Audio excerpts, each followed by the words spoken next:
Welcome to America's #1 Cincinnati-based museum podcast, Meanwhile at the Museum, the show that takes you behind the scenes of Cincinnati Museum Center and beyond.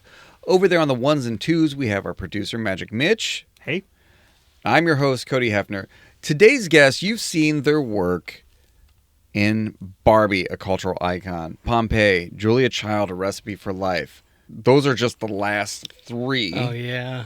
I mean, the ones that stand out the most, we've got Egypt, Maya. Those are some years back. Yeah. And then what's coming down the pipeline is Auschwitz. So, if you can't recognize the voice, he is here by popular demand. It is John Auer, hi, director everybody. of featured exhibitions And exhibits business development. You told me only the first part. I thought you wanted me to. Now you felt like you sold yourself short, didn't you? Kinda. All It's right. easier to explain. Director of featured exhibitions. What does that mean? What do you do? What do you do here, John? I am the main point for the featured exhibits and the touring companies that come into our establishment to put on the traveling shows. So amongst my team with Erica and Amy, our designer, we get together and essentially liaison between this touring company to see how we can best put on the production for our public here in Cincinnati. So at first we'll start with receiving a design package from that touring company and the lending institution. That'll involve everything from truck load-ins, power plans, layouts, graphic redesigns, and our institution implementing a local content section.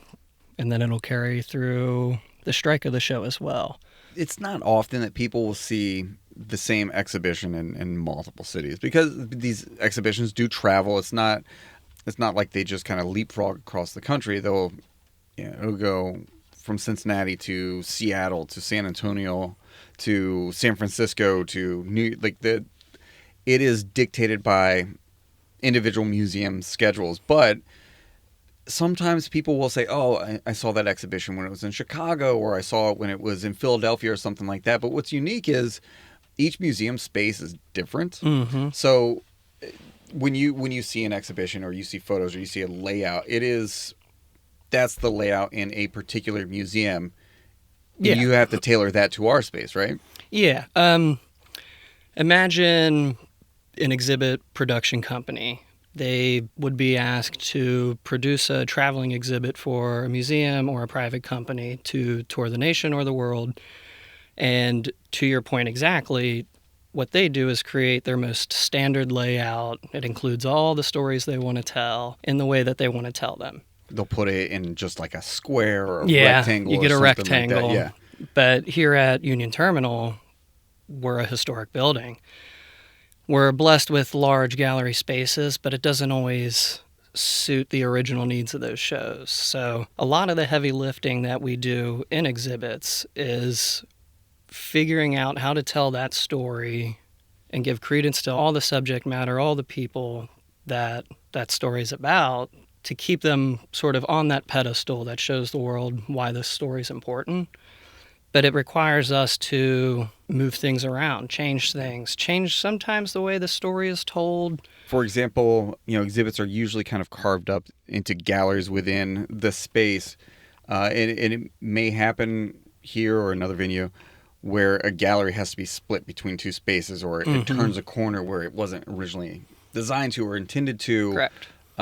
Some objects are left out or included depending on space, right? Correct. And a lot of the times we have our own local content section as well. So making space for that to help elevate some of that story that goes on in Cincinnati alongside, the touring exhibit. Largely it is figuring out how to make the two institutions come together and put on that best show for us. Our featured exhibition gallery is 16,000 square feet between the two Together, big yeah. galleries. So Julia Child, for example, was in our front gallery. That's about 6,000 square feet. Correct. And then there's a larger gallery. It's 10,000 square feet, and they're connected by a ramp. Yeah. So if you get an exhibition that is designed for 8,000 square feet, the question is, do we shrink it to fit into the 6,000, or how do we put it in the 10,000 without it feeling too sparse, right? Yeah. That's the dance. Absolutely. And it's, it also will touch base on that story that needs to be told. What's our exhibit schedule? How do we fit that into our yearly schedule that'll actually allow us to show as much as we can to the public? Oftentimes we're shrinking things down a bit and going into that larger 10,000 square foot gallery, which really is amazing for us to have. Then we have our own storage for on-site stuff in climate-controlled areas right on site that are secure with our public safety. So it really does make things easier when that's the case. The tough things are when we get the 14 to 16,000 square foot shows. Walk us through the process of featured exhibition coming in. The exhibition is selected. We know this is the exhibition we want. What happens next from that moment until opening day? Well, a large part that generally nobody sees is that pre-planning section. It is a lot of back and forth between what we'd call the touring company or the host company that tours this exhibit and us. First step that happens is they will pitch us that general layout. And then that goes between Amy and I and Erica to kind of see how we can hit all those marks, but also make it fit our space. Yeah.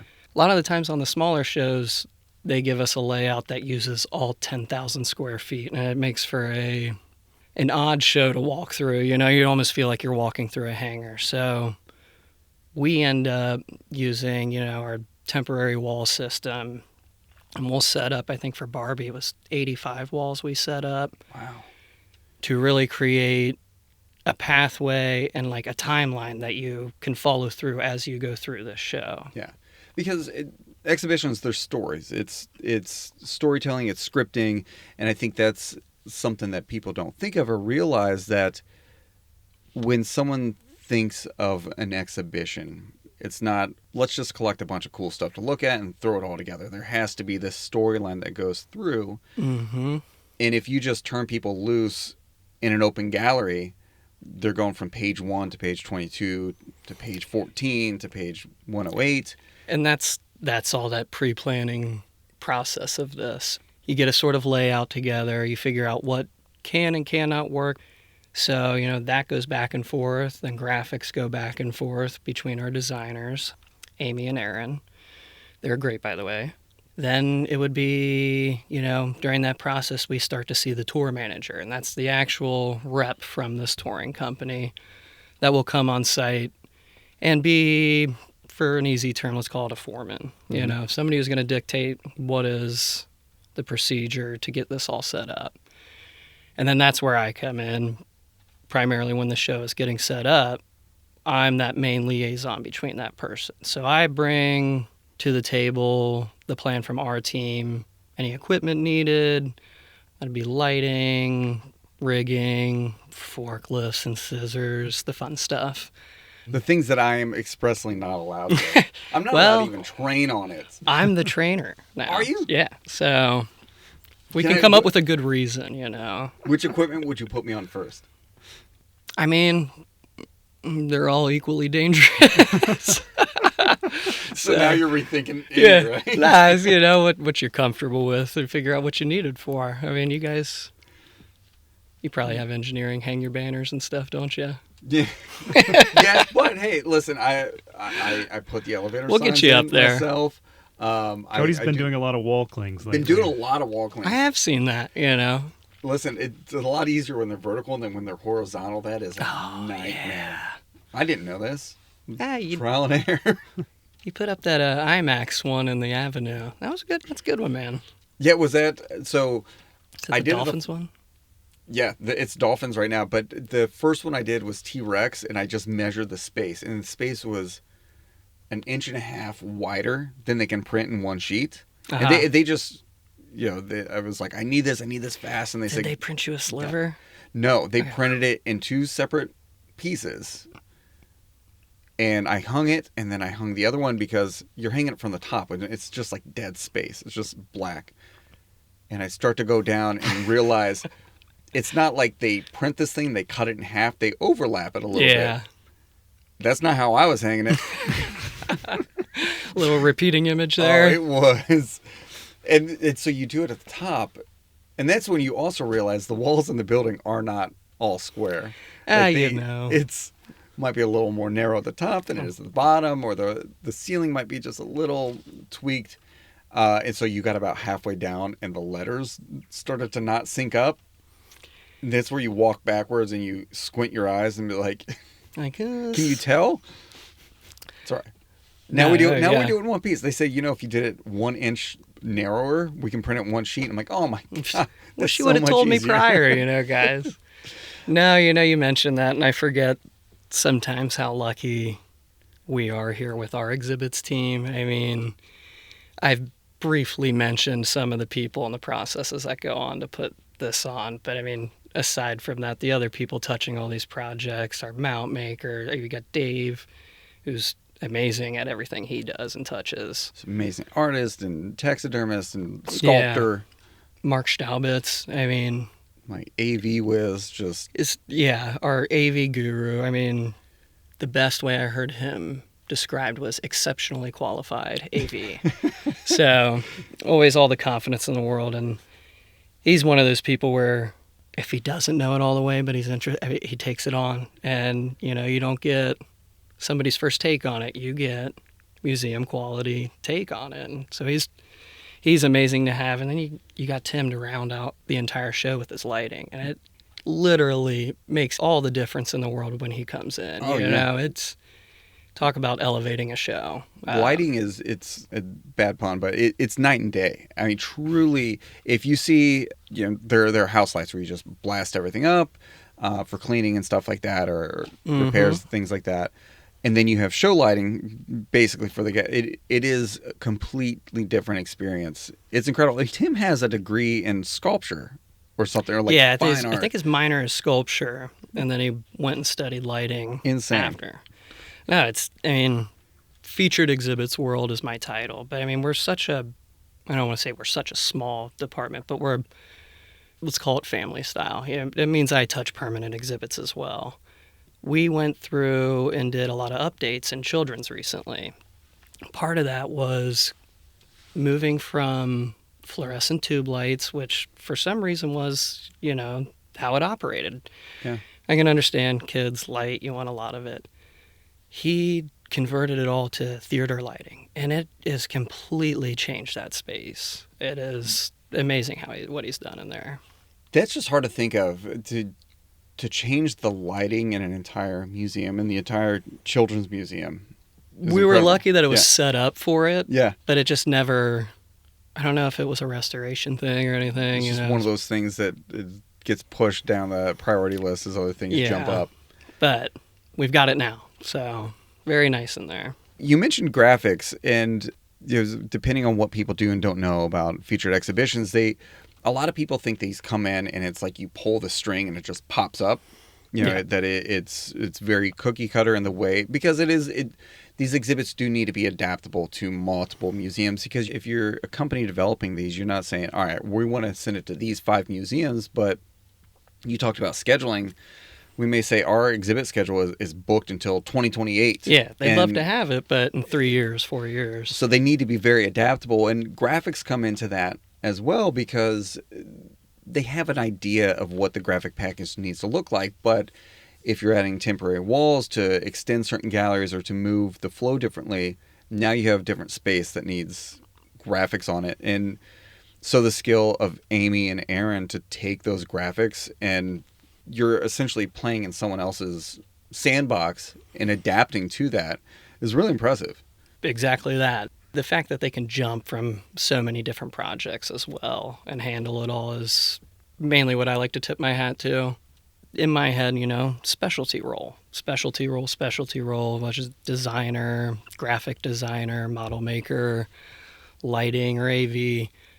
My role gets to touch on all of those, and that's what I like the most about it, is that I get to help facilitate their roles, I get to help coalesce everything with the team, and I think that's what I really enjoy about this role. So So you're doing a little bit of all that work then. Ish, there's a lot of project management is essentially what I'm doing, but creating the schedule so that other people can stay focused. Dave's working on refinishing the mammoth statues that were in front of our collections building, but finding time to make sure that work gets done, as well as Barbie deinstalled or Auschwitz going in soon, allows me to touch base with a lot of different things and a lot of different facets of the museum. So that's what I enjoy most. So you've kind of walked us through the process from when an exhibit is first, booked to when it's installed. Is there part of this process that is your favorite? Oh, objects. I mean, when those come in and you get to meet the curators or the registrars, or even just talk to our own and watch those interactions go, I think that's why we're here. I graduated from DAP in 2013 with a sculpture degree and landed here a couple years later on our crew, not knowing that I could get a job like this with an art degree, and it was just like, oh my God, this changes everything, Being around the history, the objects, the passion that the people have when talking about it. I'm thinking of Brenda and Ordovician Gallery. That's what really gets me going. Uncratings, the sort of, I don't know, pageantry is not the right word, but all the things going on when you guys come in for an uncrating or something, and you get to see like, hey man, look what we're doing, and look, it's going out to people who might not even be able to come to the museum to see it. We love an uncrating. It's awesome. To take a wooden crate. I mean, this stuff, 9 times out of 10, this stuff ships in wooden crates, and it's all relative, right? So Barbie, you have a collection of 300 dolls. Those don't ship in a bunch of wooden boxes. They ship a little differently. But when you're talking about artifacts from ancient Pompeii and the Maya, things like that, those ship in these great big wooden crates that look awesome. Yeah. And so there's nothing cooler for me than to get a crowd or let's get video of unscrewing this stuff and pulling the lid off and everyone kind of looking to peek and see what's in. Yeah. It's awesome because it has real Indiana Jones and kind of Ark of the Covenant feel Certainly. to it. But it's also really cool to me because I think the more behind the scenes stuff we can do and we can show is so impressive for people. And the gallery is locked down during install. I mean, it is very restricted who can be in that space. So for us to essentially invite people in during that process, doing an uncrating and things like that, I think that's awesome. Yeah, real world's it for people, I think. We've seen movies, we've seen TV or whatnot, and sort of show these things, but Cincinnati's not that big, You can imagine seeing this on TV and knowing, dang, that's 15 minutes down the road, just across the city for me. And they're doing really incredible work, whether it be dinosaurs, invertebrate paleontology, featured exhibits, or even things like our Create Culinary Lab. It's really important from my perspective that when that happens, that we get to share it with the community. Is there a particular uncrating that stands out to you that you remember?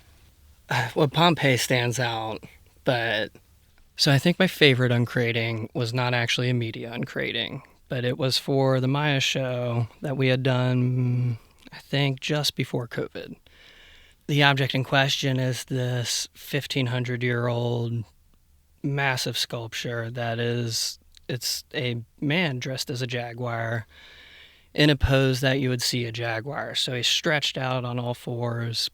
It's got a mask on. The size of it is, it's about 9 or 10 feet long. Let's call it 3.5, 4 feet wide. It's this large presence in the room. That's awesome. To your point earlier about making things fit into our space that were designed for somewhere else, you're getting ready to take a 1,500-year-old massive stone and set it on a ground that, used to be essentially a driveway or a parking lot. There's curves all in our gallery, floors from, it was designed that way so they could rinse and clean it when this was a terminal. So, figuring out how to get something on a secure, unlevel ground, that you just can't replace. It can be a little nerve-wracking at times, but it does make you feel what you're doing is important. you are a part of that. Those tiny degrees matter, right? Oh yeah. I when I was in college, I bought a Christmas tree, and I strapped it to the top of my car and took it home and put it in the little holder, and didn't like look at it. I put it up and it was kind of tilted, like leaning, and I didn't realize that the trunk was crooked. But I was like, that's probably fine. And within a day, it fell over, and you're just like, oh no, and you just pick it back up. You can't do that with a 5,000-year-old artifact. No. So you are like the precision. Yeah. Is incredible. Yeah. It can be nerve-wracking at times, but you're around a ton of skilled people. You're around a ton of passionate people about it. You work together as a team. That helps. It's like, I don't want to say it makes it easier or less. It doesn't lessen the anxiety. It just no, but you got a little bit more confidence with comfort yourself, and trust in each other, and it goes back to that pre-planning process as well. Something like that is discussed well ahead of time.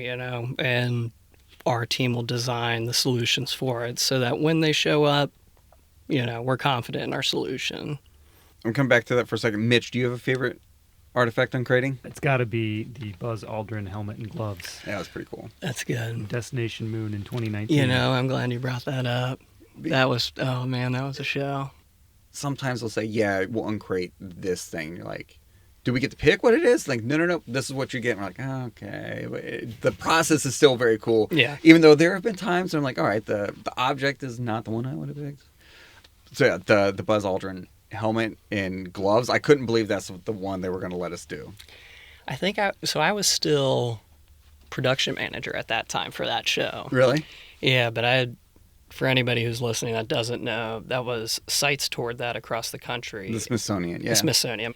And before going back to their home institution, which was getting remodeled, they needed more time to finish work on their building and offered us to have the show. At least that's the way I understood it. Yes, the traveling exhibition was supposed to end, but they were able to extend it because the renovations in D.C. were taking a little bit longer. So so essentially what you're saying, yes. For that opportunity, we knocked out the old garage door. Was Columbia? It was the command module. Yeah. You kind of stretch a tape measure and they're like, how big's that door? So like, it's what these 2 feet astronauts shorter than that. Re-enter and come back to Earth and sat in our gallery, and you could see the scorch marks on it still. Mm-hmm. That I think might be my favorite experience, flat Really? out, at least in exhibits. Yeah, I mean, hell, it left the planet, So that was it's wild. a testament to everything humanity does. You talked about the team that's around you. Is there a particular person? And I'm gonna make you walk the gauntlet when you go back to the shop. But is there a particular person that you're just like in awe of when you watch them work, or is it just when you get to see each person do their thing? I think it's mostly that. I'm one of those people that if I see the passion in somebody, it ignites something for me. That being said, watching Dave do what he does is always something that I could watch for hours. Does that go back to the sculpture? Yeah, so we share a little bit of artistry background, and it's hard not to become a little school kid around him sometimes. He's modeling dragonfly wings, or he's working on a white buffalo, or using a lion's the mold of the body, but he's got to use that to do a Smilodon, and he's doing natural science stuff in it and cross-checking it with Brenda or Glenn, and it's just fun to watch that professional side of an artist, It's incredible to me. The closest thing that I can relate it to, for me personally, so I was a history major, but I decided I was going to write my thesis on artwork. And in my mind, I was like, cool, I don't have to read as much. I can look at a painting and just eyeball it and say, this is what this looks like, and that's what that must mean. Yeah. Without realizing, no, you have to understand the artistic conventions of the time, the different styles, the techniques, who they studied under, why that mattered, and all this other stuff. I was like, man, I have to learn so much non-history stuff. So before Dave Might, for example, can use any of his talent, he has to go do all this research. And how long? He's been here 30 plus years. Nearly 40, I think. Yeah. Just insane. And yeah, so that's part of like the little giddy nature of me watching him, because half the stuff that he would have to research, I mean, he already knows from years prior, and it's just like watching this lexicon of knowledge on that matter just kind of operate, and he does a great job, and it's just fun to watch. He's lapping some of these exhibits too. Oh, There's some yeah. exhibits he's worked that he installed initially, and then he came back and renovated or updated. I was walking through the shop once, and he's like, I gotta leave, I got an interview. And I, half panicked when this was when I was building cabinets in the shop. I dropped everything. I was like, what, Dave? No. Like, he goes, no, not that kind of interview. The BBC's calling. Insane. I was like, what? Yeah, the BBC's calling? Yeah, I did some taxidermy or whatever, I need to get very modest about it all. I forget if it was we've entered the Dave Mike portion of the podcast. I forget if it was National Geographic or Smithsonian Magazine. They reached out and said, we hear you are one of the few museums in the country that still has a taxidermist on staff. Can we talk to him? And I said, absolutely. And it was like him and one other person for this article, because that skill set does not exist in-house in a lot of museums. Which is shocking to me a little bit, It's great. Like all these natural history museums, like who does the work? But take that out further, there are a few museums who have an exhibits team like we do. Like that has so much of that capability in-house. A lot of times these are crews for hire. This is a service that is provided. Think temp crew, but not, more specialized temp crew is a lot of what's doing the setup for shows across the nation for some of these museums you're talking about. One of the best things about our department is because I'm the liaison and I get to talk directly to that company before the install, throughout it, and afterwards, I get to hear all the praises for our crew, Oh, everybody's so professional. Yeah. Everybody is the top of their game, We're shocked that we get this much help. We always prepare for the worst, hope for the best, and I haven't met a time where somebody's not been happy that they've come to Cincinnati. So part of it is a repetition thing. The skill and the talent that is absolutely can't be replaced, but it's the number of featured exhibitions the crew has worked on, has brought in, add the number of permanent exhibitions they've worked on, partner exhibition. I mean, it's rep after rep after rep. There are a few times we're doing something we've not seen or done before. Yeah. I'm saying we as the museum. It is a we. I don't do anything. I float around the installs. I don't do anything at all. It'd be easy to put up the shows and everything if everybody just knew, I'll come to it then, But without you guys, the word's not out to go see the show, so... One of the things that is cool is we try to do GoPros of some of these spaces, and it's fun to watch the transformation and how quickly everything happens. Time lapse. Mm-hmm. And every now and then it's especially fun when you've been in there and you witness a certain part and you're watching that time lapse and you can just see in this half second that thing happen. No, those are nice. I've seen a couple of them. I think my favorite was Vikings. I watched that one when the longboat came to go. Mm-hmm. Yeah. I think we've done a few for our permanent exhibits that we did last year. Mm-hmm. Yeah. Those are nice. Yeah. So you came from the art world, John. Yep. Were you always a museum person, or is it something you fell into when you got the job here? Well, I think, like a lot of people, they loved the museum when they were kids, all through school. Life takes hold of you once you start becoming an adult and you forget some of these things. And a lot of people don't make it back to the museum until they have kids or, they're a chaperone or something. So to answer your question, art is always something I was very drawn to. But history, science, I was the kid who couldn't wait to watch Discovery Channel. It was the Nat Geos that would show up from my grandma's subscription gifts that she got us. They're always a big part of my life. So graduating from college, post-recession, not right after, but made art jobs hard to find for a while. I worked with my family all through high school and college, remodeling kitchens and bathrooms. Hence sculpture a bit, the tools I used. But came across a job opening for the temp crew here on the exhibits team when the tax levy passed for the restoration. Yeah. It almost felt like a scam. I was like, no, they don't want just some art kid over there. But if you remember Kevin Coons. Yeah. I submitted an application. He called me. I said, why don't you just come take a look, and see if it is a fit.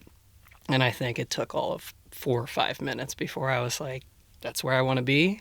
I will do what it takes to get into that scene. Yeah. I want to be around those people. I want to see all these things that I've learned, I can now see examples of them, or exploring the curiosities that were created, But it very much became a thing like, how do I use that degree to serve this purpose now? It's what I wanted. I feel very lucky. Let's put it that way. Where do you see your degree, this fine art degree, where do you see that applying most? For every kid out there who has to continue to call their parents and justify why they are in art school and not business school. Well, I think first and foremost, anybody that decides to get a degree when it's not required has shown the world, I've learned what is required, but I'm going to push myself further.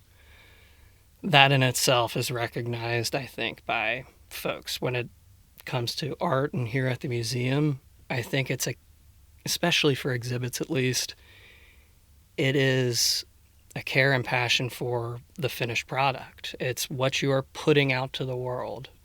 As an artist, you never make anything just for yourself. I mean, I'm sure we do, but the idea is that you share these ideas. You create a conversation around them. And as a sculptor particularly, definitely a step-by-step thing. I did a lot of printmaking as well. That's process-based, whether etching plates, soaking paper, creating ink, mixing colors. How do they fall in the timeline in order of events to achieve that final product? And then I think I have to mention my upbringing with my family as well. I was on some new home builds by the time I was 17. So where others might be a little green around that area, I had existed at least around people who, subcontractors and project managers and designers, and I got that world. The art end of it fit into it when I never thought it would, and I landed here. And that's where I feel extremely lucky. It's like, man, not one of those things filled my cup all the way. Not to badmouth any one thing, but the way they came together and in this role is, yeah. It's also process-based of kind of how things layer in. The thing that I always admire so much is every artist, how creative they are. And that sounds so like silly to say, but I have a young daughter and she's like, Dad, do you want to draw? Like, draw with me. And then I'm like, what do I even draw? Like, I can't think of what to draw. Yeah. And part of it is limited by the skill of what I can draw. But then just trying to think, I'm like, I'll draw a dog. And then, great, now I know what to draw. And I'm like, I have no idea how to draw this. But you can't, it's not often that people are like, are you ever sitting down and like, I'm going to sculpt and we're just going to see what this turns into? Like, you have an idea of where you're going, and that's what you're moving towards. Yeah. And that creativity, I think everyone just sees the finished product and think that idea or something just popped in and it's just so clear and crisp that you don't realize that it's just pulled out of thin air. It's like you are just creating things out of thin air. It's amazing. Yeah, it's So you don't even realize it because the skill is so innate. Like, this is so innate to you. Like, it's like as years pass, it gets easier to realize your expectation from the beginning. That gets easier because you've gone through, I'm going to call them failures because I think failure is the best teacher, but an adaptation or something you have to work around to create your finished product. I'm listening to you say that and I'm thinking about the 4 or 5, because our department's like that, it's not everyone has an art degree, but everybody's a maker of some kind. Like, the unspoken skill set is just figuring it out. And so for those few people on the team who aren't artists, and there's air quotes, we're going to find a sound effect for that, the air quote sound effect. But for those people who aren't, they're still looking at a problem that needs solved and just figuring it out. They're not going to a book. They're not Googling, this is exactly what's good. Like, you are figuring it out on the spot. And that's also where that creativity and that artistry comes from, is being able to solve that problem being unafraid to address it too, I think. And speaking to what I said about failures, you've faced difficulties you have confidence and the experience to address it in a way that still speaks to your creativity.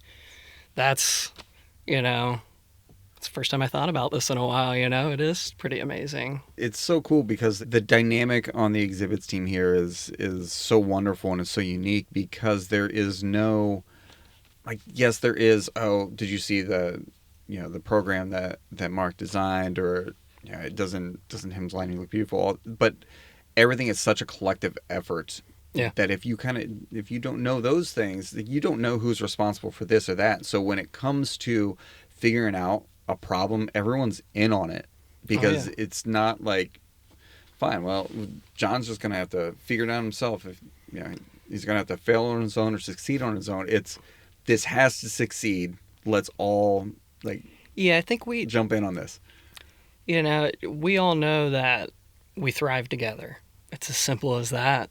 The inverse of that is, we all fail together. Not that that's the overwhelming thought in anybody's head. It's just, how can I help? The amount of times I hear that throughout a day, But to your point you just said, civic architecture. We have just a small photographic show about civic architecture throughout America. And, will coincide with next year's 250 anniversary. The entire show is panoramic shots of these civic buildings from interior, some exterior, but highlighting the art and architecture within these buildings or that make them up. So part of this exhibit, we got a curved screen monitor that would allow us to display these panoramas. But in order to do it, you have to involve Erica to build the right things that keep it a display item and not an interactive item. But you need Mark because, there's 2 feeds that pop up into it, and he's got to meld them together to make sure it looks nice. And he's doing everything from that to other mini computers running through other videos and interactives. And then you've got Dave and I framing artwork. It all comes together. So... And that's kind of where that layering and the processing and the phasing of it all really comes in. I've got to ask this.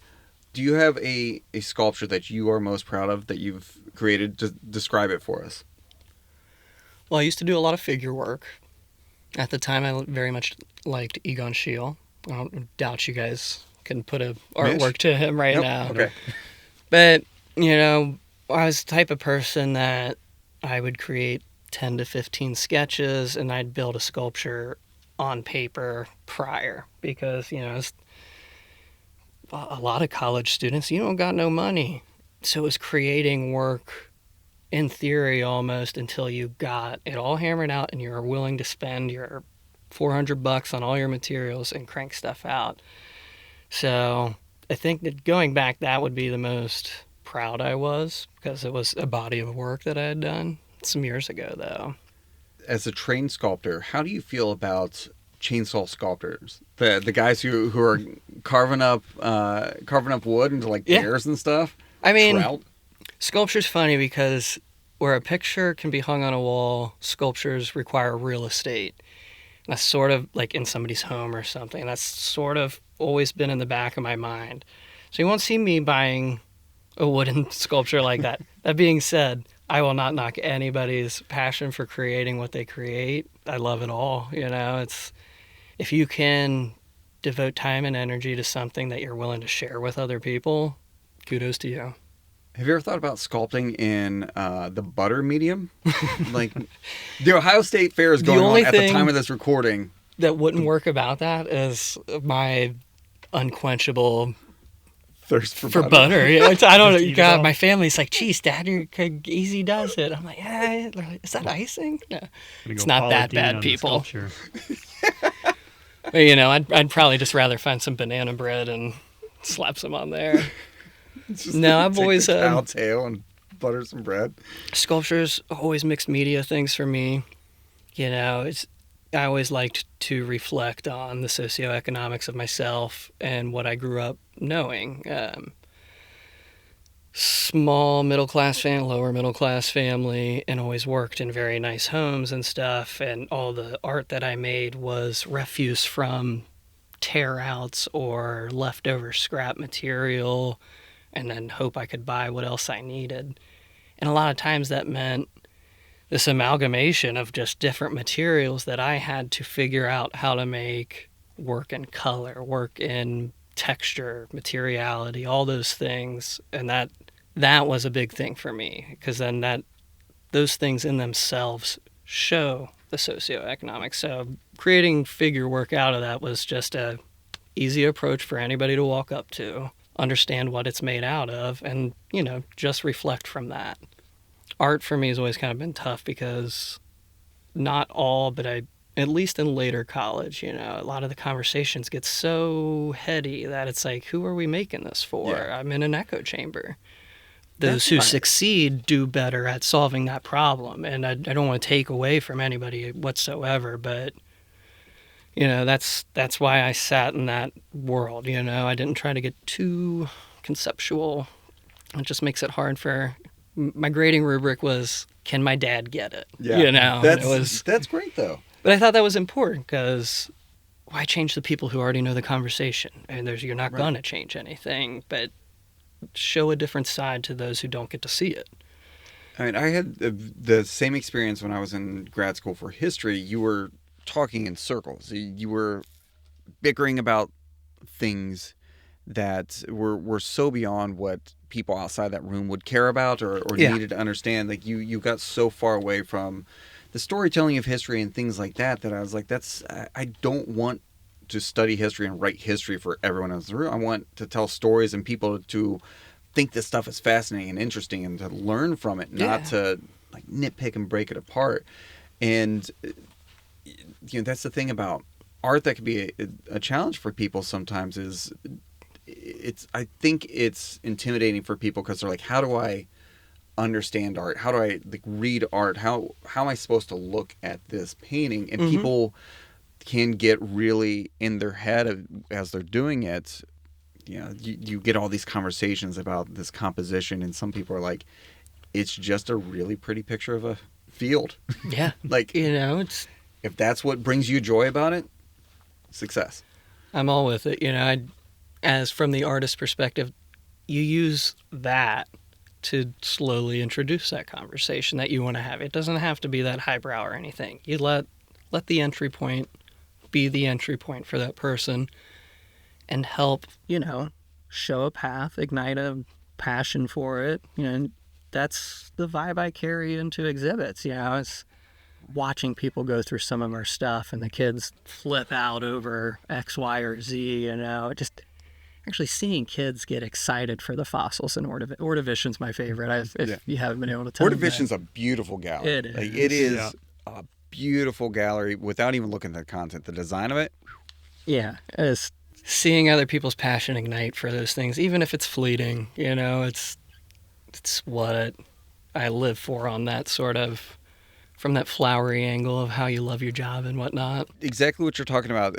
When you're developing exhibits, when you're thinking about this, you are thinking of it from a very internal perspective. And so you may say, we're designing this exhibit because it does ABC. And then someone comes in and they really love D about it. Mm-hmm. And, from a marketing perspective, then we're like, our messaging on this is completely off because we're too inside it. We have to step out.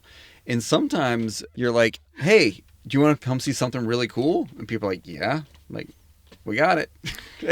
Sometimes that's what drives people. Yeah, I couldn't agree more. I think showing excitement in general for something breaks down barriers for other people. The world's not saying, don't pay attention to them, they're nerds and highbrow or something. But I think it can be intimidating just from the sense that you haven't involved yourself there. People are naturally afraid to be wrong, and that's okay. But we're in a spot where we get to test against things, change the story if it needs to be, I've been here long enough to see some of the thoughts on Dino Hall change a little bit. It's fun to see. It makes it okay. It makes things easier for me to approach, and if I can do that, then maybe I can trickle that down to those who don't work here. You have an expansive toolbox, not just of skills and experiences, but literally you work with a lot of tools. And Mitch and I are big fans of Rice Krispies, so you may be familiar with Snap, Crackle, and Yeah, Pop. yeah. What are your Snap, Crackle, and Pop Tools? What are your top 3 Oh. tools, which I guess is a much cleaner man. way to say it without slandering Mitch? How do you feel about Rice Krispies? You like Rice Krispies? All right, yeah. Okay, All right. I'm fine. A little extra sugar on them, but Yes, did you Right. do that? I Well, I used to did. do that. Yes. Yeah. I I'm only afraid say to add sugar to my food anymore. They are already sweet. Nearing Are 40. they? Yes, Rice Krispies By have sugar whose in them. standard? Well, just check the nutrition Not my label there, 8-year-old. Cody. Not this 41-year-old. Repeat that question. I'm sorry. What are your top 3 tools? Oh, yeah. Like, what are your 3 go-to tools? Oh, I mean, I might bore you. Pencil, utility knife, and tape measure. You always have a pencil in your hat. I'm surprised you don't have I do, one. I'm learning, you know. I used to be the production manager, but growing up on job sites, if you didn't have those 3 things, they said go get them. You know, those are things that you have to have on you at all times. That being said, the most fun things to be using, it's tough. Because, you know, sometimes it's fun, but it's not a really fun part of the project, or maybe it's a tool that you don't like using, but it makes a hard project very easy. So I'd be remiss to not say the table saw, growing a cabinet maker. So that's the number 1 spot. Then I would say a flush cut saw. I don't even know what that is. It just, you can get right up to the edge of like finished things and cut down on angles and stuff. The thing vibrates like there's an earthquake going on. It's not fun to use. It's loud. You need hearing protection, but it turns 20-minute jobs into a couple minutes, you know. So there's a respect for it. But one I don't use, but I gotta mention, is watching Tim use the CNC router. You Really? know? Yeah, it's a little perfect balance of tech and know-how, you know, and what you need. You basically program this maze, and it cuts out Yeah, we use exactly along that, right? we can take any vector file, which think Adobe Illustrator, when a lot of our graphics and designs come in those files. So we'll import that file into the machine software, and then he'll have to decide the cut paths. It's not quite the line. It has to do with the tool. It has to do with the material and the finish that you want on the end. So, you know, there's a lot more that goes into it when it becomes, you know, something that you're cutting out. Yeah.